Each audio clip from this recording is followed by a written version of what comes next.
ጤና ይስጥልኝ የተከበራችሁ የብሬዲዮ ቤተሰቦችና አድማጮች የዕለቱን ዜናዎችን እናሰማችኋለን። ዜናውን የምናሰማችሁን ሀብተ መስፋና ተምርገናን ባለንበት ሰዓት አቆጣጠር የዛሬ ጥር 1 ቀን 2018 ዓ.ም ዜናዎችን ከማሰማታችን በፊት አርዕስተ ዜናውን እናስቀድማለን።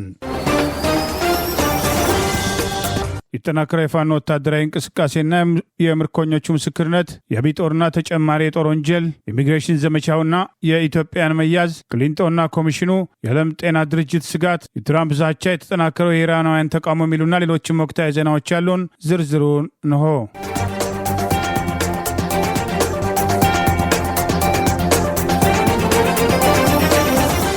በማዕከላዊ ጎንደርና በምስራቅ በለሳ ጣይመን ከተማ የአማራ ፋኖ ብሔራዊ ኃይል ሰሜን አማራ ቀጠና በላይ ዘለቀ እዝ የወሰዳቸውን ወታደራዊ እርምጃዎች ተከትሎ ድል መቀዳጀቱን አስታወቀ። የቡድን መሳሪያዎችና የመገናኛ ሬዲዮኖችን ጨምሮ በሺ የሚቆጠሩ የብሬንና የክላሽ ተተኳሾችን ጭምር መማረኩን አስታወቀ። የአማራ ፋኖ ብሔራዊ ኃይል አፋብኃ በላይ ዘለቀ እዝ ዛሬ ጥር 1 ቀን 2018 ዓ.ም በተለያዩ ግንባሮች የነበሩ ውጊያዎችን አስታኮ ባወጣው መረጃ በማዕከላዊ ጎንደር ጠገዴ ወረዳ አዲስ ዓለም ቀበሌ ከንጋት ጀምሮ በተደረገ ውጊያና በምስራቅ በለሳ ጣይመን ከተማ ሰፍሮ በሚገኘው ያገዛዙ ስልጣን አስጠባቂ ጦር ላይ የተወሰዱ ወታደራዊ እርምጃዎችን አስታኮ ድል መቀዳጀቱን ዛሬ ጥር 1 ቀን 2018 ይፋ ባደረገው መረጃ አስታውቋል።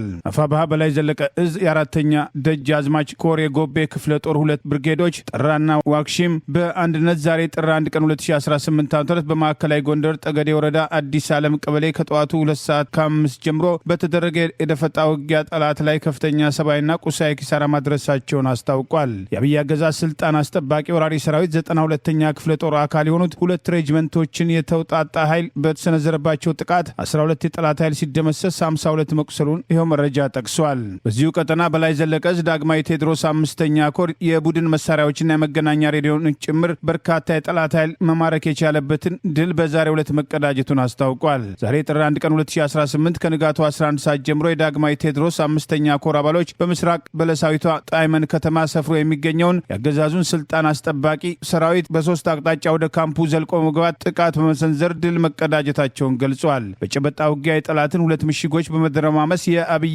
ግብስብስ ኃይል እያራወጡ ሻምበል መሪዎችን በመደምሰስ ቀሪዎቹን አባላት ሙሉ ቁስለኛና በመጨረሻ ምርኮኛ ማድረጋቸውን የአፋብኃ ሰሜን አማራ ቀጠና በላይ ዘለቀ እዝ ዳግማዊ ቴዎድሮስ 5ኛ ኮር ህዝብ ግንኙነት ዘርፍ ኃላፊን አብነት ሞላን ጠቅሶ አርበኛ ዮሐንስ ንጉሱ የበላይ ዘለቀ እዝ ህዝብ ግንኙነት ኃላፊ ባወጣው መረጃ አስታውቋል። በዚያው ውጊያ ላይ የኮሩ ተወርዋሪ ኃይል አጼ ያሱ ክፍለ ጦር፣ ዞዛምባ ክፍለ ጦርና የንስር በለሳ ክፍለ ጦር የተወሰኑ አካላት እንዲሁም የኮሩ ስራ አስፈጻሚ አካላት በውጊያው በመሳተፍ ጠላትን አንገት ያስደፋ ድል እንዲመዘገብና ጎንደር የበጋሻው ክፍለ ጦር የቆረጣ ውጊያ ስልትን በመጠቀም የጠላት ኃይልን ቅስም ሰብሮ በርካቶች እንዲማረኩ ማድረጉን ይኸው መረጃ ጠቅሷል። በውጊያው ከተገኙ ድሎች መካከል 1000 የብሬን ተተኳሽ፣ 2000 የክላሽ ተተኳሽ፣ 100 የእጅ ቦምቦች፣ 2 የመገናኛ ሬዲዮ፣ 3 ብሬን መትረየስ፣ ከ55 በላይ ክላሽንኮቭ ጠመንጃዎች የተማረከበት ወታደራዊ ውጊያ መሆኑን የጠቀሰው መረጃ ከወታደራዊ ቁሳቁሶች መካከል ገቢ የተደረጉ ሲሆን በጠላት ሰው ኃይል ላይም ከፍተኛ ኪሳራ ማድረሱን ይኸው መረጃ ጠቅሷል። በዚህም 25 ያገዛዙ ስልጣን አስጠባቂ ወታደሮች ሙሉ ለሙሉ ከነትጥቃቸው የተማረኩ ሲሆን ከ37 በላይ መደምሰሳቸውን፣ 35 ቆስለው ከውጊያ ውጭ የሆኑ ሲሆን እነዚህ ቁስለኞች የጓኋላ የመጀመሪያ ደረጃ ሆስፒታልና የአርባያ ሆስፒታልን ማጥለቅለቃቸውን አፋብኃ ሰሜን አማራ ቀጠና በላይ ዘለቀ ዛሬ ጥር 1 ቀን 2018 ዳግማዊ ቴዎድሮስ 5ኛ ኮር ህዝብ ግንኙነት ዘርፍ ኃላፊ አብነት ሞላን ጠቅሶ ባወጣው መረጃ ገልጿል። ይህ በእንዲህ እንዳለ በሰሜን አማራ ቀጠና በላይ ዘለቀ ሜጀር ጀነራል ውባንታ ባተ 1ኛ ኮር ነበልባሉ ፎገራ ክፍለ ጦር ህዝብ ግንኙነት ኃላፊ ፋኖ መምህር አብዩ መልኬ በአካባቢው እየተወሰደ ያለውን የማጥራት እርምጃ በአገዛዙ ድጋፍ የሚሰጣቸው ዘራፊዎችን ለማስቆም እየወሰደ ያለውን እርምጃ አጠናክሮ መቀጠሉን በተለይ አገዛዙ ለእነዚህ ኃይሎች ሽፋን እየሰጠ ህዝቡን የሚያሳግትና የሚያዘርፍ መሆኑን በመጥቀስ ህዝቡ ይህን ተረድቶ በጠላቱ ብልጽግና ላይ እንዲነሳ ጥሪ ያቀረበ ሲሆን ነበልባሉ ፎገራ ክፍለ ጦር ቀጠና ከጉመራ እስከ አለም ሳጋ ጠላት በየኪሎ ሜትሩ ኃይሉን አስቀምጦ ለአጋቾችና ለዘራፊዎች ከለላ በመስጠት እንዳናጸዳቸው እንቅፋት ፈጥሯል በማለት ህዝቡ ችግሩን በማወቅ እንዲታገል ጥሪ አቅርበዋል። አካባቢውን ከብልጽግና ዘራፊዎችና አጋቾች ነጻ ለማድረግ የህዝቡ ተሳትፎ ከፍተኛ ሚና እንዳለው የጠቀሰው የሜጀር ጀነራል ውባንታ ባተ 1ኛ ኮር ነበልባሉ ፎገራ ክፍለ ጦር ህዝብ ግንኙነት ኃላፊ ህዝባችን ቀጣይ ፋኖ በሚሰጠው አቅጣጫ መሰረት የሌቦችን አባት ብልጽግናን ለማጥፋት እንድትተባበሩ ቀጣይ ለምናካሄደው ሌባ ብልጽግናን የማጥፋት ዘመቻ መረጃ በመስጠት በመዝመት ጭምር እንድትሳተፉ ሲል ትላንት ማምሻውን ታኅሳስ 30 ቀን 2018 ዓ.ም ባወጣው መግለጫ ጥሪ አቅርበዋል። በትግራይ ክልል ውስጥ በአሁኑ ወቅት በኢኮኖሚያዊ፣ ፖለቲካዊ፣ ማህበራዊና የጸጥታ ስጋትም ቀውስ ውስጥ መውደቁ አንድ የክልሉ የፖለቲካ መሪ ገለጹ። የአረና ትግራይ ለዲሞክራሲና ሉዓላዊነት የተሰኘው ፓርቲ ሊቀመንበር አቶ አምዶም ገብረስላሴ ከዶቼ ቬሌ ጋር ባደረጉት ቆይታም የክልሉን አሁናዊ ሁኔታም ሲገልጹ ህብረተሰቡ በረሃብ የሚሞትበት በሕክምናና የመጠለያም እጦትም ያየለበት ወታደራዊ ፍጥጫዎች ያሉበት እንደዚሁም ሰላሟ በአንድ ቀን በአንድ ሴኮንድ መበላሸትም የሚቻልበትም ሁኔታ በመኖሩ የትግራይ ህዝብ በእጅጉ በአስቸጋሪ ሁኔታ ውስጥ ወድቋልም ብለዋል። አቶ አስተያየታቸውን ሲቀጥሉ በአሁኑ ጊዜ በትግራይ ክልል ወታደራዊ እንቅስቃሴዎች ያሏቸው የኤርትራም የህወሓት እንደዚሁም የፋኖ እንቅስቃሴዎች በአንድ ወገን በሌላ ወገን የፌዴራል መንግስት እንቅስቃሴዎች እንዳሉ ገልጸው በዚህ ምክንያት የክልሉ ሁኔታ ደስ የማይል ወደ ጦርነትም ወደ ከፋ ችግር ሊገባ የሚቻልበትም ይመስላልም ሲሉ ስጋታቸውን አክለዋል። ክልሉም ከጦርነት ፋታም አግኝቶ ብዙም ሳይቆይ የሌላ ጦርነት ስጋት ያንዣበበት እንደሆነ የገለጹትም አቶ አምዶም የህብረተሰቡ የዕለት ተዕለት ኑሮን እና እንቅስቃሴን በተመለከተ በፕሪቶሪያው ሰላም ስምምነት መሰረትም ጦርነት መቆም አንድ ነገር እንደሆነ አንስተው ህብረተሰቡ ግን በሁሉም መልኩ በችግር ውስጥ ያለ መሆኑን ገልጸዋል። በማከልም የጦርነት ስጋቶች እንዳሉ፣ የኢኮኖሚያዊ ሁኔታም አስቸጋሪ እንደሆነ፣ የክልሉ ፖለቲካ ያለመረጋጋት እንዳለበትና ይህም ሁሉ ሁኔታም ሲታይ ደግሞ በጣም አስቸጋሪ ፖለቲካም እንኳን መስራት የማይቻልበትም ጊዜ ይመስላልም ብለዋል። በማከልም በክልሉ ታጣቂዎች የሚንቀሳቀሱበት ሁኔታ መኖሩንም ተናግረዋል። በትግራይ ክልል የረሃብ ሁኔታ መኖሩን በተለይ በተፈናቃዮች አካባቢ ምግብ፣ ንጹህ የመጠጥ ውሃና ሕክምና ችግር መኖሩን ፓርቲያቸው በመጠለያ ጣቢያዎችም ተገንቶ ያገኘውን መረጃም አጋርተዋል። በክልሉ በአዲስ መልክ የተቋቋመው የፓርቲ የተንቢትን ፓርቲ የበላይ ጠባቂ አቶ ገብረ ሚካኤል ተስፋዬም በትግራይ ክልል አሁን የሚታየው ማናቸውም ችግሮች በክልሉ የተፈጠሩ የፖለቲካ ውድቀቶችና ዝቅጠቶች ውጤት ናቸው ብለው ፓርቲያቸው እንደሚያምን የተናገሩ ሲሆን ትግራይ ክልል ውስጥ የሚታየው መፈናቀልም፣ ረሃብም፣ የፍትህ እጦትም አጠቃላይ የህወሓት ወይም ደግሞ በክልሉ ያለውን ስርዓተ ወለድም ችግር ነው ለማስወገድም ተደራጅተው ለመታገል እንደሆነም ገልጸዋል። ሹም ተንቤን ፓርቲ ኢትዮጵያም ደንብ በሚፈቅደው መሰረት ሙሉ እውቅና ለማግኘት የሚጠበቁበትን ማሟላት የሚገባቸው መስፈርቶች ለማሟላት እየተንቀሳቀሰ መሆኑን የገለጹት የፓርቲው የበላይ ጠባቂ ምርጫ ቦርድ በሚፈቅደው መሰረትም ሹም ተንቤን ፓርቲ ቅድመ እውቅና እንዳገኘም ገልጸዋል። ሙሉ እውቅና ለማግኘትም ጉባኤ ማድረግ የሚጠበቅባቸውን አከናውነው ለምርጫ ቦርድ ማስገባታቸውን የተናገሩት አቶ ገብረ ሚካኤል ፓርቲያቸው በቅርቡ ሙሉ እውቅና ያገኛል ብለው ተስፋ እንዳላቸውም ተናግረዋል። እንደ አቶ ገብረ ሚካኤልም ገለጻም የህዝባዊ ወያነ ሓርነት ወይም ህወሓትም መርሃ ግብርና አሳሰብን የተሸከሙ ናቸው ያላቸውን እስከ መገንጠል የሚለውን የሚያምኑ ኢትዮጵያ መፍረስ አለባት የሚሉ ኢትዮጵያን የምታነሳቸውን የሉዓላዊነት ጉዳዮች የባህርና በር ሌሎችም የማይቀበሉ በአጠቃላይ እሳቸው እንደሚሉት የህዝቡን ፍላጎት የማይመጥኑ ያሏቸው ጨምሮ በአሁኑ ሰዓት በትግራይ ክልል ውስጥ ከ11 እስከ 12 የሚደርሱ ህጋዊ ፓርቲዎችም እየተንቀሳቀሱ መሆናቸውን ገልጸዋል። በምስራቅ ጎጃም ገናን እየተጫወቱ በነበሩ ታዳጊዎች ላይ አገዛዙ ስልጣን አስጠባቂ ወታደሮች በጥይት ሩምታ 5ቱን በከባድ ሁኔታ ማቁሰላቸው ተገለጸ። የአማራ ፋኖ ብሔራዊ ኃይል አፋብኃ ቴዎድሮስ ህዝብ ግንኙነት መምሪያ ዛሬ ጥር 1 ቀን 2018 ይፋ እንዳደረገው ህጻናትን ኢላማ ያደረገ ጥቃት በምስራቅ ጎጃም ዞን በሰዴ ወረዳ ከአገዛዙ ጋር በተሰለፉ ባንዳ ሚሊሻዎች ታዳጊዎችን ኢላማ በማድረግ በጥይት ክፉኛ እንዳቆሰላቸው ገልጿል። ከ9 ዓመት እስከ 12 ዓመት የሚሆኑት ህጻናት ተሰባስበው የገና በዓል በሚጫወቱበት ወቅት የአብይ አህመድ ነፍሰ ገዳይ ሚሊሻዎች በተኮሱት ጥይት 5ቱ ቆስለው ሆስፒታል መግባታቸውን የጠቀሰው መረጃ አታላይ ተሾመ 11 ዓመት፣ ኤርሚያስ ይርጋ 12 ዓመት፣ በቃሉ ሞላ 10 ዓመት፣ ይሄ ነው ስማቸው 9 ዓመትና እረፉ አስናቀ 12 ዓመት ህጻናት በከባድ ሁኔታ ቆስለው እንደሚገኙም ይኸው መረጃ ጠቅሷል። ከህፃን እስከ መነኩሴ እህልና እንስሳትን ሳይቀር ያለ ርኅራኄ የጨፈጨፈ ያለን ስርዓት ለማስቆም ሁሉም የሚጠበቅበትን ማድረግ እንደሚገባው ጥሪ ያቀረበው አፋብኃ ምዕራብ አማራ ቀጠና ቴዎድሮስ ህዝብ ግንኙነት መምሪያ ባወጣው በዚሁ መረጃ የዓለም አቀፉ ማህበረሰብ እንዲህ አይነት ኢሰብአዊ ድርጊቶችና የጦር ወንጀሎችን ሊያወግዝ ይገባል ሲል ጥሪ አቅርበዋል። ይህ በእንዲህ እንዳለ ዛሬ በደብረ ማርቆስ ከተማ ያገዛዙ ስልጣን አስጠባቂ ፖሊሶች እርስ በርስ የፈጠሩትን አምባጓሮ ተከትሎ አንድ ፖሊስ ተመቶ ህይወቱ ማለፉ ታውቋል። በደብረ ማርቆስ ከተማ ካገዛዙ ጎን ከተሰለፉ ባንዳ ፖሊሶች መካከል ታዘብ ምን ይዋብ የተባለ ፖሊስ በራሱ ጓደኛ በጥይት ተመቶ ሆስፒታል የነበረ ቢሆንም ዛሬ ህይወቱ ማለፉን ከአካባቢ የወጣው መረጃ ይገልጻል። ሌላው የፌዴራል ፖሊስ አባል ሲሳይ ገነነ በደብረ ማርቆስ ዩኒቨርሲቲ ግቢ ከመጠን በላይ በመጠጣት ተማሪዎችን እያወከ እንደሚገኝና ብዙ በቀጥታ በስልጣን አስጠባቂ ወራሪ ሰራዊት ብቻ ሳይሆን አብረውት በተሰለፉት ባንዶችም መውጫ መግቢያ ማጣቱን ይኸው መረጃ ይጠቅሳል። ይህ በእንዲህ እንዳለ የአማራ ፋኖ ብሔራዊ ኃይል ምስራቅ አማራ ቀጠና ምኒልክ ዕዝ ሁለተኛ ዙር የፖለቲካ መኮንን ሰልጣኞችን በደማቅ ሁኔታ ማስመረቁን አስታውቋል። አፋባ ምስራቅ አማራ ቀጠና ምኒልክ ዕዝ ዛሬ ጥር 1 ቀን 2018 ዓ.ም ምርቃቱን አስታኮ ባወጣው በዚሁ መረጃ ጸሐፌ ትእዛዝ አክሊሉ ሀብተወልድ የፖለቲካ መኮንኖች ማሰልጠኛ ማዕከል በምዕራብ ወሎ ግንባር ሰሞኑን በደማቅ ሁኔታ ያሰለጠናቸውን ማስመረቁን ጠቅሷል። የንጉስ ሚካኤል አሊኮር ህዝብ ግንኙነት ዘርፍ ኃላፊ አርበኛ ቃላብ ወርቅዬ ለእነዚሁ ተመራቂዎች ባስተላለፈው መልእክት ከምረቃው ጎን ለጎን በምዕራብ ወሎ ግንባር 8 ወረዳዎችን ያካለለ የማጥቃት ቅንጅታዊ ዘመቻ ተከትሎ በኮራችን ሰራዊት በተፈጸመው የጦር ሜዳ ጀብዱ እንኳን ደስ አላችሁ በማለት በምርቃት ስነ ስርዓቱ ላይ ባደረገው ንግግር ለክርስትና እምነት ተከታዮች አርበኞችና ለመላው እምነቱ ተከታዮች በሙሉ መልካም የገና በዓልን ምኞቱን ጭምር አስተላልፎ እንደነበር ይኸው መረጃ ጠቅሷል። የፖለቲካ አመራሩ ወታደራዊ ኃይሉ ያገኘውን ድል በፖለቲካው መድገም እንደሚገባው የጠቀሰው የንጉስ ሚካኤል አሊኮር ህዝብ ግንኙነት ዘርፍ ኃላፊ አርበኛ ቃላብ ወርቅዬ እንደ ትላንቱ ሁሉ ነጻ በወጡ ቀጠናዎች ህዝብን ማደራጀትና ንቅናቄ መፍጠር፣ አዲስ ኃይል መመልመል፣ የህዝብ ተቋማትን በመጠበቅ የሲቪል አደረጃጀቶችን ማዋቀርና ሌሎች ፖለቲካዊ ተግባራት አበክራችሁ እንድትሰሩ በጥብቅ እናሳስባለን ሲል በአደራ ጭምር ገልጿል። የአማራ ፋኖ ብሔራዊ ኃይል አፋባ ምስራቅ አማራ ቀጠና ምኒልክ ዕዝ የፖለቲካ መምሪያ ከዕዙ ትምህርትና ስልጠና መምሪያ ጋር በመተባበር ከንጉስ ሚካኤል አሊኮር 5 ክፍለ ጦሮች ለተውጣጡ አርበኞች የፖለቲካ መኮንነት ስልጠና ሲሰጥ መቆየቱን ያስታወሰው መረጃ ብቃት ያላቸውና የመውጫ ፈተናውን ከግማሽ በላይ ውጤት በማምጣት ማለፍ የቻሉ ሰልጣኞች በትላንትናው ዕለት ለምረቃ ዝግጁ ሆነው በደማቅ ስነ ስርዓት መመረቃቸውን ይኸው መረጃ ጠቅሷል። ኢትዮጵያ አንድ ቻይና ነው የማውቀው በማለት ለቻይና ብሔራዊ ውህደት የሰጠችውን ድጋፍም ታይዋን ተቃወመች።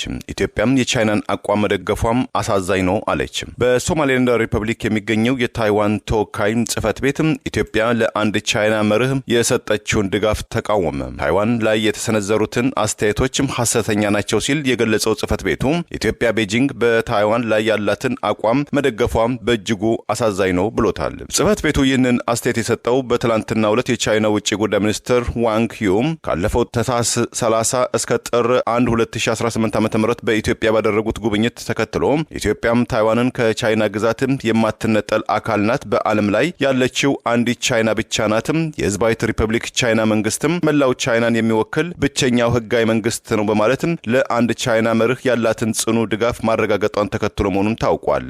የታይዋን ተወካይ ጽህፈት ቤት በበኩሉም የቻይና ሪፐብሊክም ታይዋን ሆነም የቻይና ህዝባዊ ሪፐብሊክ የተለያዩና ራሳቸውን የቻሉ መሆናቸውን ገልጿል። በተጨማሪም የተባበሩት መንግስታት ድርጅት ጠቅላላ ጉባኤ ውሳኔ ሐሳብ 2758 ስለ ታይዋን እንደማይጠቅስም እንዲሁም የቻይና ህዝባዊ ሪፐብሊክ ታይዋንን ወይም ህዝቧን በተባበሩት መንግስታት ድርጅትና በተለያዩ ተቋማትም እንዲወክል ስልጣን እንዳልተሰጠው የታይዋን ቆንጽላም አጽንኦት ሰጥቷል። ጽህፈት ቤቱ አክሎም ኢትዮጵያም ቻይናን በጭፍን መከተል እንድታቆም ጥሪ ያቀረበ ሲሆን የቀጠናውን ሰላም መረጋጋት የሚያናጉ ንግግሮችና ድርጊቶችን ከመደገፍም እንድትቆጠብ ሲል አስጠንቅቋል። የኢትዮጵያ ውጭ ጉዳይ ሚኒስትር ባወጣው መግለጫ ኢትዮጵያ የተባበሩት መንግስታት እንደ ፈረንጆቹ አቆጣጠር በወርሃ ጥቅምት ወይም ኦክቶበር 25 1971 ቻይና በምክር ቤቱ በማን ትወከላለች ለሚለው ጥያቄ የቻይና ሪፐብሊክ ብቸኛውና ህጋዊ ተወካይ ነው የሚለውን ውሳኔ 2758 እንደሚደግፍ አጽንኦትም ሰጥቷል። ይሁን እንጂ ከዛሬ 6 ዓመት በፊት በፈረንጆቹ በ2020 ይህ ትርጓሜ ከታይዋን፣ ከአሜሪካም፣ ከካናዳም፣ ከአውሮፓ ህብረትም፣ ከእንግሊዝ እና ከአውስትራሊያ በኩል አንድ ቻይና ብቻ የሚለው አባባል ተቀባይነት የለውም፣ ይህ አቀራረብ ታይዋንን ከዓለም አቀፍ መድረክም የሚያርቅ ነው የሚል ብርቱ ተቃውሞ ተነስቶበታል። የአብይ አገዛዝ ስልጣን አስጠባቂ ወታደራዊ አዛዦች አዳዲስ ሰልጣኞችን የቡድን መሳሪያ አንሰጥም፣ በፋኖ ተማርኳል፣ እናንተም ማርካችሁ ታጠቁ በማለት እያፈሱ ለጥይት የሚማግዱትን ወታደር መመሪያ መስጠታቸውን ምርኮኞቹ በሰጡት ምስክርነት ገለጹ። ታፍሶ እንጂ በፍላጎቱ ለውጊያ የመጣ የለም ሲሉ ገልጸዋል። ከተለያዩ አገሪቱ አካባቢዎች በግዳጅ ታፍሰው ዕድሜያቸው ያልደረሱ ለውትድርና የተሰለፉ የአገዛዙ ወታደሮች ዛሬም ፋኖን መቀላቀላቸው የቀጠለ ሲሆን በአማራ ፋኖ ብሔራዊ ኃይል ምዕራብ አማራ ቀጠና ቴዎድሮስ ዕዝ ከአገዛዙ ስልጣን አስጠባቂ 605ኛ ኮር በመውጣት 206ኛ ኮርን የተቀላቀሉ የተሰለፈበት ግንባር ኦርዲናንስ ኃላፊ ጨምሮ በሰጡት ምስክርነት የቡድን መሳሪያ ተማርኮብናል፣ እናንተም ማርካችሁ ታጠቁ መባላቸውን ገልጸዋል። ጋዜጠኛና አርበኛ ባየደስታ ምርኮኞቹን ቃለ መጠይቅ አድርጎ ይፋ እንዳደረገው ስናይፐርና ዲሽቃ በጠላት በእናንተ እጅ ገብቶብናል፣ ማረካችሁ ታጠቁ የሚል ምላሽ የተሰጣቸው እነዚህ ወታደሮች በግዳጅ ታፍሰው ለጦርነት መሰለፋቸው በርካታ የሰራዊቱ አባላት ተመሳሳይ ታሪክ እንዳላቸው ጭምር ገልጸዋል። መጀመሪያ ባህር ዳር ነበርኩ ስራ እየሰራው እያለ አፈሳ መጣ፣ አፈሱ ወሰዱ። አዛ ሰልጥነን እኔ ጦላይ ነው የተመረኩ እና ተመርቄ ስጨርስ 6ኛ ያዝነህ 605 ኮር 6ኛ ያዝነህ ተብዬ ወደ ፍቼ ሰላሌ የሚዘረገው ፍቼ ሰላሌ የኦሮሚያ ክልል ውስጥ ፍቼ ሰላሌ ተዘረጋ። ኦርዲናንስ ነበር የኮር ኦርዲናንስ። ኮር ላይ 61 ሰው ነው ግን ዲሽቃም የለም ስናይፐርም የለም። ስጡ ሲባል ጠላት ወስዶታል፣ በጠላት እጅ ወርቋል። ማርካችሁ ታጠቁ እንጂ እኛ ስናይፐር የሚባል መሳሪያ የለንም፣ ዲሽቃም የለም አሉ። ጠላት ተተኳሽ ራሱ በቂ ተተኳሽ የለም።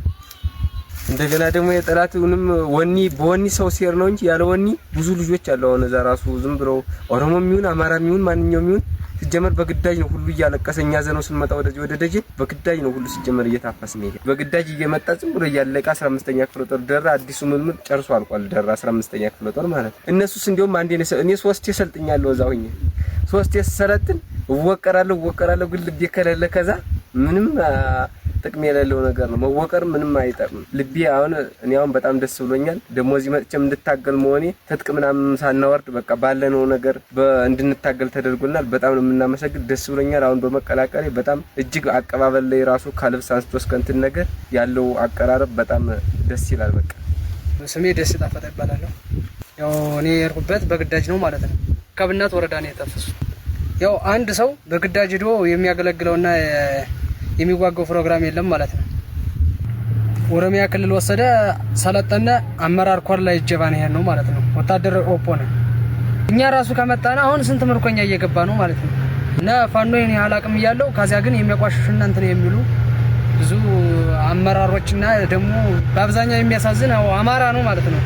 እና እኔ ወደዚህ ስለመጣው በጣም ደስ ብሎኛል ነው የምለው። ያው አሁን በጣም አቀባበልም ምርጥ አድርገው ነው የተቀበሉና ያው የሚመጡ ወንድሞቻችን እንዲመጡ እኛ እንናገራለን ማለት ነው። ያለው ሰው ብዛት ብዙውን ማለት እኛ 61 ሰው ነን ግን የተባል እናንተ እኮ እግረኛ ላይ ብትሆኑ እንትን ነው ሻለቃ ነበር የምትሆኑ 61ዳችን ማለት ነው ተብለን ፋኖ ሰላማዊ መንገድ ድርድር አድርጓል እያሉ ያወራሉ። ግን የሚሰማቸው የለም። ሲጀመር አሁን ጠቅላላ ሲጀመር ሁሉ ነገር እስካረርጌ ድረስ አይወዳቸውም። ሲጀመር መውጣት ይፈልጋሉ። አሁን ራሱ ምንም ስናመጣ ቤተሰቦች ፍቼ ሰላሌ እዛ መጥቶ ተጠምፍሮ እርያ ላይ ያለቀሰ እናት አባቱ ዝም ብሎ ይመጣ ታፍሶ ማለት እንግዲህ ካረርጌ ፍቼ ሰላሌ እናት አባቶቻቸው መጥተው እዛ ድረስ መጥተው እያለቀሱ ከባድ ነው። እዛ በፍሻ ነው ሲጀመር አሁን ማንንም በፍቅር የሚገባለት የለም።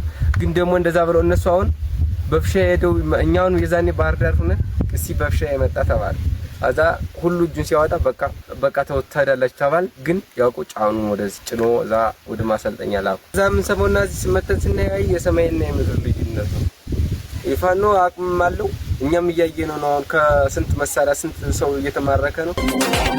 የሚኒሶታውን የኢሚግሬሽን ዘመቻ ተከትሎ በድንበር የገቡና ምንም አይነት ወንጀል የሌለባቸው ኢትዮጵያውያን ጭምር እየታሰሩ ወደ ቴክሳስና ሉዚያና እየተወሰዱ መሆናቸውን ትውልደ ኢትዮጵያ የሕግ ባለሙያ አስታወቀ። የፕሬዚዳንት ዶናልድ ትራምፕ አስተዳደር የጀመረውን የኢሚግሬሽን ዘመቻ ተከትሎ በርከት ያሉ የኢሚግሬሽን ኦፊሰሮችን በማሰማራት በሚኒሶታ እያካሄደ ያለውን ዘመቻ ተከትሎ በድንበር የገቡና ምንም አይነት የወንጀል ሪኮርድ የሌለባቸው ኢትዮጵያውያን ከሚኒሶታ ተይዘው ታስረው ወደ ቴክሳስና ሉዚያና እየወሰዷቸው መሆኑን ይህም ከመንገድ ላይና ከስራ ቦታቸው ጭምር መያዛቸውን ትውልደ ኢትዮጵያ የህግ ባለሙያ ሙሉዓለም ጌታቸው ከዛው ሚኒሶታ በማህበራዊ ገጹ አስታወቀ። በሚኒሶታ የተካሄደ ያለውን ዘመቻ ተከትሎ የአሜሪካ ኢሚግሬሽን መኮንን የ37 ዓመቷን አሜሪካዊ ሬኒ ኒኮሌ ጉድ ተኩሶ ከገደለ በኋላ ተቃውሞዎች ከሚኒሶታ አልፈው በተለያዩ አካባቢዎች ተጠናክሮ የቀጠለ ሲሆን ዘመቻው ሰነድ አልባ የተባሉ ስደተኞችን ብቻ ሳይሆን በሺ የሚቆጠሩ የሀገር ውስጥ ጉዳይ ሆምላንድ ሴኩሪቲና የአሜሪካ ዜግነትና የኢሚግሬሽን ሰርቪስ በጋራ በሚያካሂዱት ኦፕሬሽን ፓሪስ ከዚህ ቀደም የኢሚግሬሽን ጉዳያቸው የታየላቸውን 5600 የሚሆኑ ስደተኞችን ጉዳይ ደግመው እንደሚያጠሩ ይፋ አድርገዋል። እነዚህ ጉዳያቸው በህጋዊ መንገድ አመልክተው ግሪን ካርድ ለማግኘት እየተጠባበቁ የሚገኙ 5600 አመልካቾችን የሚመለከተው ዘመቻ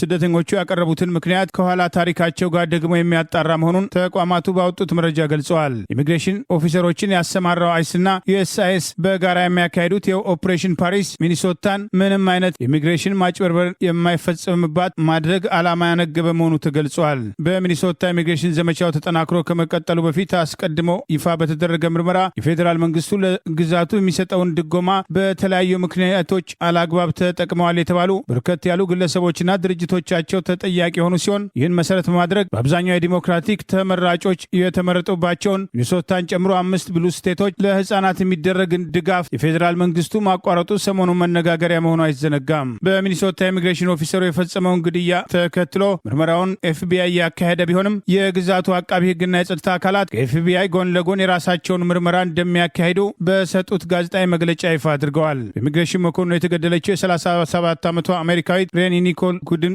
ግድያ ተከትሎ በተለያዩ የአሜሪካ ከተሞች ተቃውሞ ያለ ሲሆን የልጆች እናት የሆነችውን ወይዘሮ ለመርዳት በጎፈንድሚ የተጀመረው ዘመቻ 2 ቀን ባልሞላ ጊዜ ውስጥ $650,000 በላይ ተሰብስበዋል። ይህ በእንዲህ እንዳለ ከአሜሪካ የኢሚግሬሽን ዘመቻ ጎን ለጎን የአሜሪካ ግምጃ ቤት ሴክሬታሪ ስኩት ቤዘንት ትላንት እንደተናገሩት በአሜሪካ ውስጥ ሆኖ ከመንግስት ድጋፍ የሚቀበል ሰው ከአሜሪካ ወደ ሌላ ሀገር ገንዘብ መላክ እንደማይችል የጠቀሱ ሲሆን ይህንንም ማንኛውም ገንዘብ ወደ ሌላ ሀገር የሚልክ ግለሰብ ከመላኩ በፊት ፎርም መሙላት እንዳለበት የሚገደድ ሲሆን በሚሞላው ፎርም ላይ ከመንግስት ድጋፍ ይቀበል ወይም አይቀበል ራሱ የማረጋገጥ ግዴታ እንዳለበትና ከመንግስት ድጋፍ የሚቀበል ከሆነ ገንዘብ እንደማይችል የተናገሩ ሲሆን $3,000 በላይ ገንዘብ የሚልክ ሰው ለተጨማሪ የሴኩሪቲ ምርመራ እንደሚተላለፍ መግለጻቸውን ትውልደ ኢትዮጵያ የህግ ባለሙያ ሙሉዓለም ጌታቸው ለተጨማሪ ባወጣው መረጃ አስታውቋል። በሚኒሶታ 5600 የሚጠጉት በስደተኝነት የመጡ ግሪን ካርድ ያላገኙ አመልካቾች ጉዳይ የኋላ ታሪክ ጭምር የሚመረመር ነው የተባለ ሲሆን ቃለመጠይቅ ማድረግና ያመለከቱት መረጃ እውነት መሆኑን በድጋሚ እንደሚረጋገጥ ተገልጿል።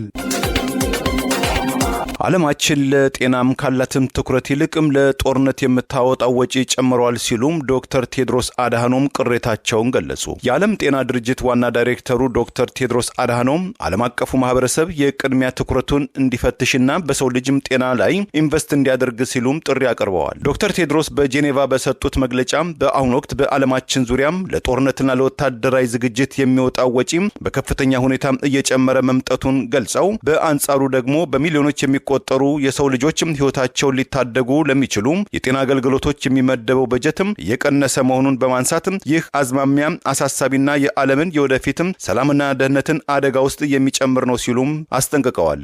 ዶክተር ቴድሮስ እንደገለጹት ዓለማችን በየ8 ሰዓቱ ለጦርነት የምታወጣው ወጪም $2.1 ቢሊዮን የአሜሪካን ዶላር ገደማም ሲሰላ የዓለም ጤና ድርጅት ዓመታዊ መደበኛ በጀቱ ጋር እኩል ነው ብለውታል።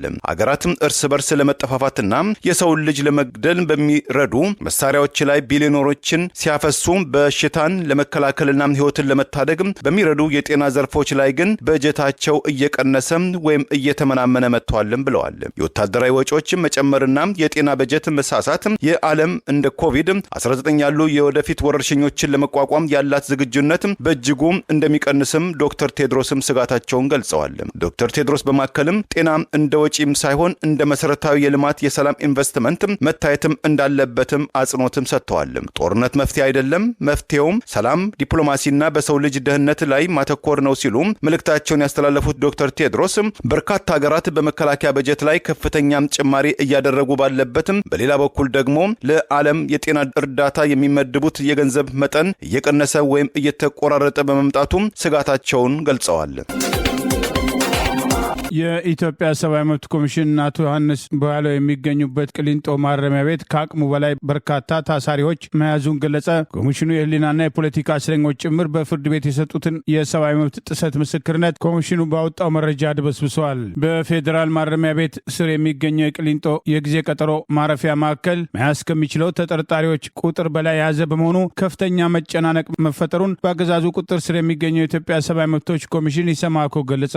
በቅሊንጦ ማረሚያ ቤት እየደረሰባቸው ያለውን የሰብአዊ መብት ጥሰት ተከትሎ የምክር ቤት አባላት አቶ ዮሐንስ ቦያለው ያለመከሰስ መብታቸው ሳይነሳ በስር ላይ የሚገኙትና ተደጋጋሚ ሰብአዊ መብት ጥሰት የተፈጸመባቸው የምክር ቤት አባላት አቶ ዮሐንስ ቦያለው፣ አቶ ክርስቲያን ታደልና ዶክተር ካሳ ተሻገር ጨምሮ በአማራ ማንነታቸው ሳቢያ የታሰሩ የህሊናና የፖለቲካ እስረኞች የሚገኙበት ቅሊንጦ ማረሚያ ቤት በከፍተኛ ደረጃ መጨናነቁን ኮሚሽኑ ያደረገውን ጉብኝት መሰረት አድርጎ ባወጣው መረጃ ገልጿል። ታህሳስ 11 ቀን 2018 በፌዴራል ማረሚያ ቤት ኮሚሽን ኮሚሽን ቅሊንጦ የጊዜ ቀጠሮ ማረፊያ ማዕከል ጉብኝት ማድረጉን ዛሬ ይፋ ያደረገው ኮሚሽኑ በዚህም የተጠርጣሪዎች ሰብአዊ መብቶች አያያዝን አስመልክቶ በታዩ መልካም ለውጦችና ትኩረት በሚሹ ጉዳዮች ከተጠርጣሪ ተወካዮች ከማዕከሉና ከፌዴራል ማረሚያ ቤት ኮሚሽን የስራ ኃላፊዎች ጋር ውይይት አድርጌያለሁ ሲል ጠቅሷል።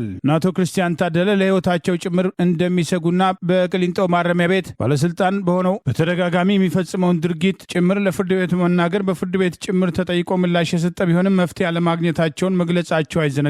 በዚሁ በእስረኞች ከሚገባው በላይ ተጨናንቋል በሚል ኮሚሽኑ በጠቀሰው ቅሊንጦ ለአካለ መጠን ያልደረሱ ተጠርጣሪዎች ከሌሎች ተለይተው አለመያዛቸው፣ መዝጊያ የሌላቸው መጸዳጃና መታጠቢያ ቤቶችን ጨምሮ የተወሰኑ የውሃ ቧንቧዎች አገልግሎት ያቆሙ መሆናቸው፣ በማረሚያ ቤቱ የተወሰኑ ዞኖች ለተጠርጣሪዎች በቂ የመንቀሳቀሻ ቦታ ለመኖሩ በማዕከሉ የተገኙ ድክመቶች ሆነው ታይተዋል ሲል ጠቅሷል። ዋና ዋና የሰብአዊ መብት ጥሰቶችን በተመለከተ በሪፖርቱ ያልገለጸው ኮሚሽኑ ተጠርጣሪዎች ለመያዝ የሚፈቀድላቸው አነስተኛ የብር መጠን 200 ብር ብቻ መሆኑ፣ የሚያስፈልጓቸውን ሸቀጦች ለመግዛት በቂ አለመሆኑ፣ ተጠርጣሪዎች የሚፈልጓቸው መጽሐፍት ለማስገባት መቸገራቸው፣ እንዲሁም ለአንድ ተጠርጣሪ የዕለት ቀለብ የተመደበው 35 ብር ከአሜሪካ 25 ሳንቲም በታች ምግብ ለማቅረብ በቂ አለመሆኑን ትኩረት የሚሹ ጉዳዮች መሆናቸውን ኢሰማኮ በጉብኝቱ ካወጣው ሪፖርት መገንዘብ ይቻላል። በቅሊንጦ ማረሚያ ቤት በተለያዩ አካላት ከነሐሴ 2017 ጀምሮ በእስረኞችና በጠያቂ ቤተሰቦች ላይ በተደጋጋሚ የሚፈጸመውን በደል አስታኮ አቶ ዮሐንስ በኋላው ከዚህ ቀደም ለፍርድ ቤት አቤት ያሉ ሲሆን ትንኮሳና ግጭት የመፍጠር ፍላጎት፣ ህግና ስርዓትን ያልጠበቀ አሰልችና ተከታታይ የሆነ ከፍተኛ የሆነ የአፈጻጸም ችግር የተስተዋለበት፣ የእስረኞች መድኃኒት የተበላሸበት፣ በህግ የተረገጠበትና ከጥቅም ውጭ የነበት፣ ከቤተሰብ የመጣ ምግብና ወጥ የተደፋበት፣ የበርካታ እስረኞች አልባሳት የጠፋበት፣ በፍተሻ ወቅት ሆን ተብሎ የአንደኛው ከሌላኛው እንዲቀላቀል ማድረግ፣ ሰብአዊ ክብርን የሚነካ ፍተሻ የተደረገበትና የብዙ እስረኞች ንብረት፣ ገንዘብ በፈታሾች ተሰርቆ የተወሰደበት፣ በአማራ ማንነታቸው ሳቢያ ከታሰሩት መካከል የሜርጌታ አዳሙ ባለቤት የተደበደቡ ሲሆን የባለቤታቸውን መደብደብ በመቃወማቸው እሳቸውን በዚሁ ቅሊንጦ ማረሚያ ቤት ባለስልጣናት ትዕዛዝ መደብደባቸው ጭምር በማንነታቸው ሳቢያ መሰደባቸው ለፍርድ ቤት በቅሬታ መቅረቡ አይዘነጋም። በተለይም በአማራ ማንነታቸው ሳቢያ የታሰሩ የህሊናና የፖለቲካ እስረኞች ሕክምና ሲያስፈልጋቸው ወደ ሕክምና እንዳይሄዱ ከሚደረግ ክልከላ ጀምሮ አቶ ክርስቲያን ታደለ ቀዶ ጥገና ጭምር አድርገው በሐኪሞች ትዕዛዝ እንዲቆዩ የተሰጠውን ትዕዛዝ ወደ ጎን በማድረግ በተመሳሳይ ቀን ተመልሰው ወደ እስር ቤት መወሰዳቸው አይዘነጋም። ቀደም ሲል ዶክተር ዳንኤል በቀለ ይመሩት የነበረው የኢትዮጵያ ሰብአዊ መብት ኮሚሽን የቀድሞ ኢህአዴግ ባለስልጣን የሆነውን እንደ ገለልተኛ የአብይ አገዛዝ በምክር ቤት አቅርቦ ብርሃኑ አዴሎ የሰብአዊ መብት ኮሚሽን ኮሚሽነር አድርጎ ካሾመ በኋላ ኮሚሽኑ እንደ ገለልተኛ ተቋም ኃላፊነቱን እየተወጣ ለመሆኑ በወቀሳ ሲነሳ ቆይተዋል። ኢትዮጵያ በአፍሪካ አህጉር ውስጥ ለእንግሊዝኛ ቋንቋ ብቃት ዝቅተኛም ተደራሽነት ያላቸው አገራት ውስጥ መመደቧም ተገለጸ። ደቡብ አፍሪካና ዚምባብዌም ከፍተኛ ውጤትም አስመዘገቡ። በዓለም ላይ ከ123 አገራትም የተሰባሰቡ ከ2.2 ሚሊዮን በላይ ታዳሚዎች ላይ በተካሄደ የእንግሊዝኛ ቋንቋም ተናጋሪዎች ብቃትና ጥራት ዙሪያ የተካሄደው ጥናት ለቋንቋው ተደራሽነትና ቋንቋውን አቀላጥፈው የሚናገሩና እጅግም ደካሞች የሚሉ 5 መስፈርቶችን አውጥቶ ነበረ። በአፍሪካ አህጉር የደቡብ አፍሪካዊቷ ደቡብ አፍሪካና የምስራቅ አፍሪካዊቷ ዚምባብዌ በአፍሪካ አህጉር ውስጥ ለእንግሊዝኛ ቋንቋ ከፍተኛ አመርቂ ውጤትም ወይም ቬሪ ሃይ ፕሮፊሸንሲ ያስመዘገቡ ሲሆን የተጠናቀቀው የፈረንጆቹ 2025 የእንግሊዝኛ ቋንቋ ብቃት መለኪያም ያሳያል። የእንግሊዝኛ ቋንቋ አቀላጥፈው መናገር ንግድን ለማቀላጠፍ፣ ኢንቨስትመንትን ለመሳብ፣ ዓለም አቀፍ የንግድ ትስስርን ለማበረታታት ወሳኝ ሚና እንዳለው የገለጸው መረጃው በ123 አገራት ላይ በግዛቶች ላይ በተካሄደው ጥናት ከፍተኛ ተናጋሪ ወይም ቬሪ ሃይ፣ ከፍተኛ ሃይ፣ መካከለኛ ሞዴሬት፣ ዝቅተኛ ሎ እና እጅግ ዝቅተኛ ቬሪ ሎ በማለት በ5 ደረጃም አስቀምጧቸዋል። በዚህ መስፈርት በአፍሪካ አህጉር ውስጥ ደቡብ አፍሪካ በዓለም 13ኛ ደረጃም 602 ነጥብ በማግኘት ቬሪ ሃይ ያስመዘገበች ሲሆን ዚምባብዌም 14ኛ ደረጃ በመሆን 602 ነጥብ በማግኘት ቬሪ ሃይ ደረጃ ላይ ተመድባለች። ጎረቤት ኬንያ 19ኛም ደረጃም ስትይዝ 593 ነጥብ በማግኘት ከፍተኛ ወይም ሃይ የሚለውን መጠሪያም አግኝታለች። 27ኛ ደረጃም የወጣችው ዛምቢያ በ573 ነጥብ ከፍተኛ ወይም ሃይ ነጥብ ያስመዘገበች ሲሆን ምዕራብ አፍሪካዊቷ ናይጄሪያ 568 ነጥብ በማግኘት 29ኛም ደረጃ ላይ ተመድባለች ወይም ሃይ የሚለውን ነጥብ አግኝታለች። ምዕራብ አፍሪካዊቷም ሌላይቷም ጋና 540 ነጥብ በማግኘት 36ኛ ደረጃ የወጣችና መካከለኛ የሚለውን መስፈርት ያሟላች ሲሆን ኡጋንዳም 518 ነጥብ በመያዝ 53ኛም ደረጃ በመውጣት መካከለኛ ወይም ሞዴሬት የሚለውን ነጥብ አግኝታለች።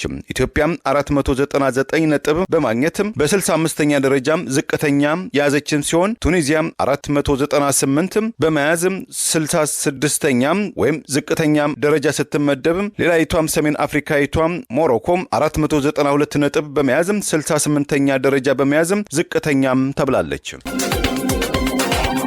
የነዳጅ እጥረት የብዙዎች ጥያቄ ቢሆንም ነዳጅ ማደያ ለማስመረቅ ነዳጁን አደባባይ ላይ በማፍሰስ የሕዝብን ሕይወት አደጋ ላይ ከመጣል አልፎ ያልተገባ ተግባር የፈጸመው ባለሀብት ጉዳይ በማህበራዊ ሚዲያ ቁጣ ቀስቅሷል።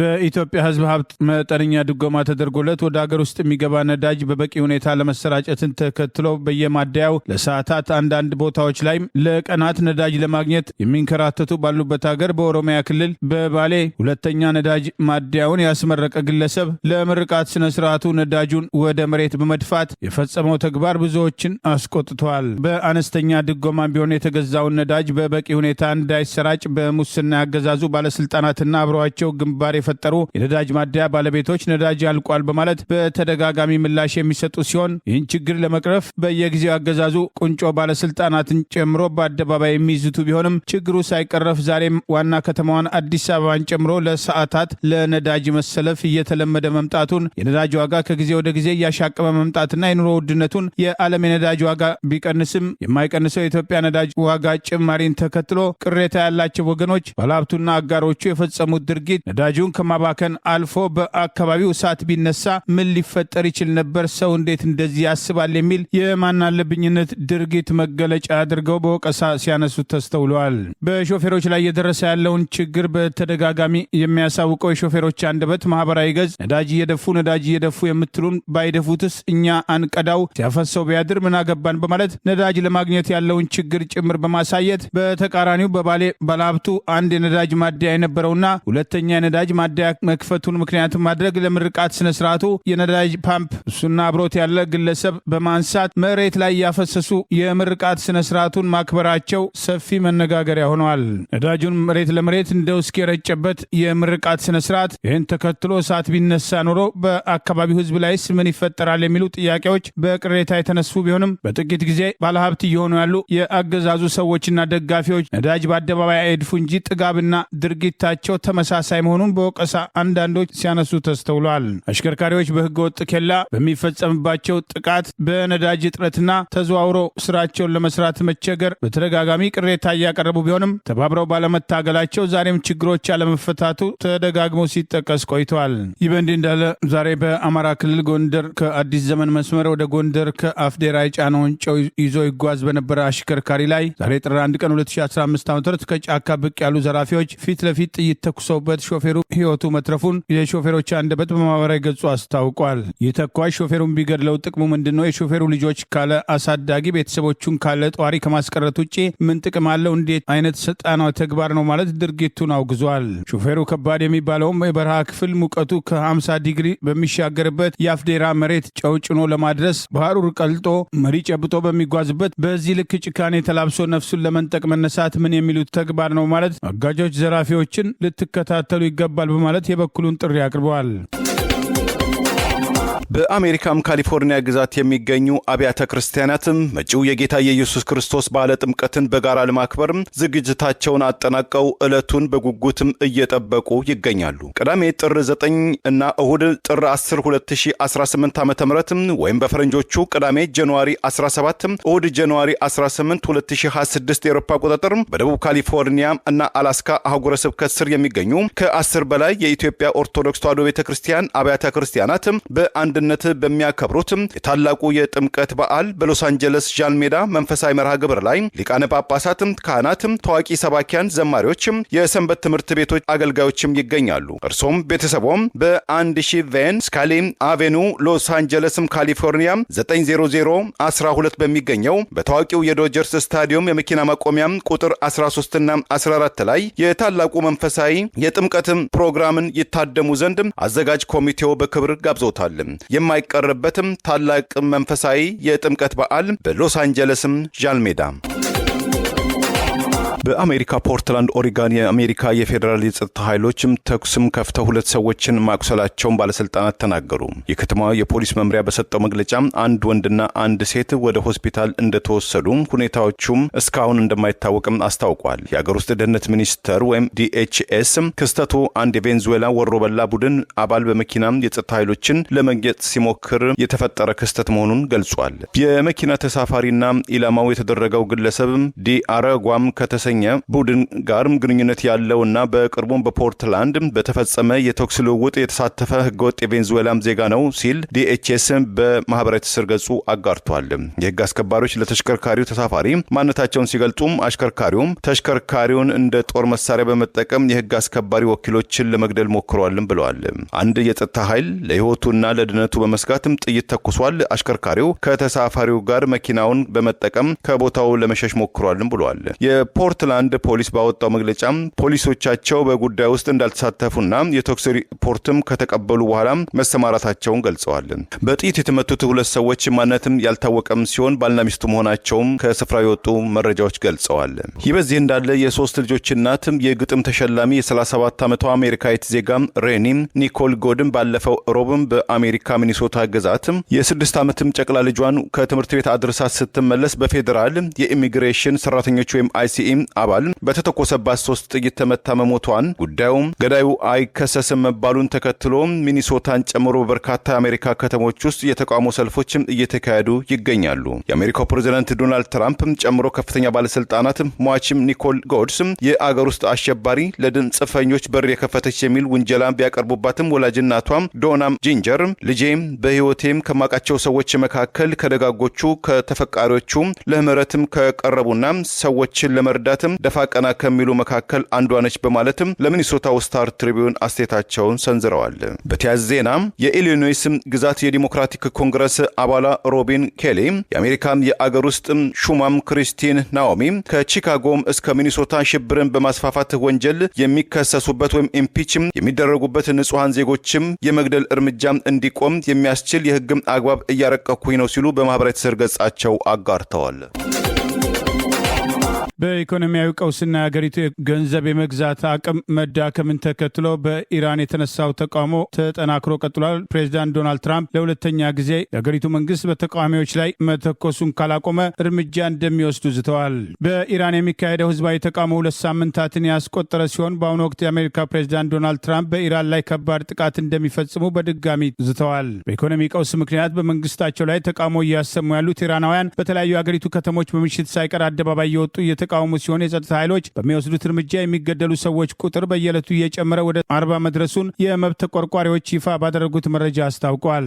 ፕሬዚዳንት ዶናልድ ትራምፕ የኢራን መንግስት ተቃዋሚዎችን የመግደል እርምጃ የሚቀጥል ከሆነ ጣልቃ እንደሚገቡ ባለፈው ሳምንት አሳውቀው የነበረ ሲሆን አሁንም የኢራን ባለስልጣናት ተቃዋሚዎችን የሚገድሉ ከሆነ ክፉኛ እንደሚመቱ ዝተዋል። በተቃውሞዎች ወቅት እንደሚያደርጉት ሁሉ ሰዎችን መግደል የሚጀምሩ ከሆነ ክፉኛ እንደምንመታቸው መንገር አለብኝ ሲሉ በአሜሪካ ከሬዲዮ ጣቢያ ጋር ባደረጉት ቃለ መጠይቅ ገልጸዋል። ፕሬዚዳንት ዶናልድ ትራምፕን ጨምሮ አስተዳደራቸው በኢራን ያለውን ሁኔታ በቅርብ የተከታተሉ መሆኑና አሁን ከምናገረው በላይ አጽንኦት መስጠት የምፈልገው ተቃዋሚዎችን የሚገድሉ ከሆነ እጅግ የከፋ ቅጣት ይከተላቸዋል ሲሉ ተናግረዋል። በኢራን የኑሮ ውድነቱና የሀገሪቱ ገንዘብ የመግዛት አቅም መዳከምን ተከትሎ ተቃዋሚዎች አደባባይ ከወጡ በኋላ ፕሬዚዳንቱ የኢራን መንግስት በተቃዋሚዎች ላይ መተኮሱን እንዲያቆም ማስጠንቀቃቸው አይዘነጋም። ይህ በእንዲህ እንዳለ ባለፈው ቅዳሜ በአሜሪካ ወታደራዊ ዘመቻ በቁጥጥር ስር ውለው ወደ ኒውዮርክ በመጡት በቬንዙዌላው ፕሬዚዳንት ኒኮላስ ማዱሮ ምትክ ስልጣኑን በጊዜያዊነት የተቀበሉት ምክትላቸው በአገሪቱ የፖለቲካ እስረኞችን መልቀቅ ጀምረዋል። የቬንዙዌላ መንግስት በሰብአዊ መብት ቡድኖች የፖለቲካ እስረኞች ናቸው የተባሉ ሰዎችን መፍታት መጀመሩን፣ በዚህም የስፔን ውጭ ጉዳይ ሚኒስትር 5 ዜጎቻቸው እንዲሁም አንድ ጥምር ዜግነት ያለው ግለሰብን ጨምሮ ከስር መለቀቃቸውን አስታውቋል። ከተለቀቁት መካከል የሰብአዊ መብት ተሟጋች የሆኑት ሮሲዮ ሳን ሚጌል እንደሚገኙበት የተገመተ ሲሆን ይህ እርምጃ የተወሰደው አሜሪካ ቅዳሜ ዕለት በዋና ከተማዋ ካራካስ ላይ ድንገተኛ ጥቃት በመፈጸም የአገሪቱን ፕሬዚዳንት ኒኮላ ማዱሮንና ባለቤታቸውን በቁጥጥር ስር ከዋለች በኋላ የመጀመሪያው የአገሪቱ ጊዜያዊ ፕሬዝዳንት የወሰዱት እርምጃ መሆኑ ተጠቅሷል። የቬንዙዌላ ብሔራዊ ምክር ቤት ኃላፊና የቬንዙዌላ ጊዜያዊ ፕሬዝዳንት ዴልሲ ሮድሪጌዝ ወንድም የሆኑት ጆርጅ ሮድሪጌዝ በመንግስት ቴሌቪዥን ቀርበው ከፍተኛ ቁጥር ያላቸው እስረኞች እንደሚፈቱ የተናገሩ ቢሆንም ምን ያህል እነማን እንደሆኑ ሳይገልጹ መቅረታቸው ታውቋል። በመቶዎች የሚቆጠሩ የፖለቲካ እስረኞች በቬንዙዌላ እስር ቤት ውስጥ እንደሚገኙ የተጠቀሰ ሲሆን እስካሁን የተፈቱት ጥቂቶች ብቻ መሆናቸው ተገልጿል። አሜሪካ በቬንዙዌላው ፕሬዝዳንት ላይ ወሰደችውን ወታደራዊ እርምጃ በአገሪቱ ያሉ ተቃዋሚዎች መደገፋቸው አይዘነጋም። ዛሬ ያሉን ዜናዎች እነዚህ ናቸው። ዜናውን ስታደምጡ ለቆያችሁ የህብር ሬዲዮ ቤተሰቦችና አድማጮች ምስጋናችን ድረሳችሁ። የህብር ሬዲዮ ኦፊሻል ዩቲዩብ ቻናላችንን ሰብስክራይብ ያላደረጋችሁ ሰብስክራይብ በማድረግ በተጨማሪም የደውል ምልክቱን በመጫን የህብር ሬዲዮ ቤተሰብ እንድትቀላቀሉ በአክብሮት እንጋብዛለን። እንደ ወትሮ ሁሉ የህብር ሬዲዮ ቤተሰቦች ፕሮግራሞቻችንን ላይክ በማድረግ ሼር በማድረግ አስተያየቶቻችሁን በመስጠት አብሮነታችሁን እንድትገልጹ በአክብሮት እንጠይቃለን። በድጋሚ እናመሰግናለን። ጤና ይስጥልን። ቸር እንቆይ።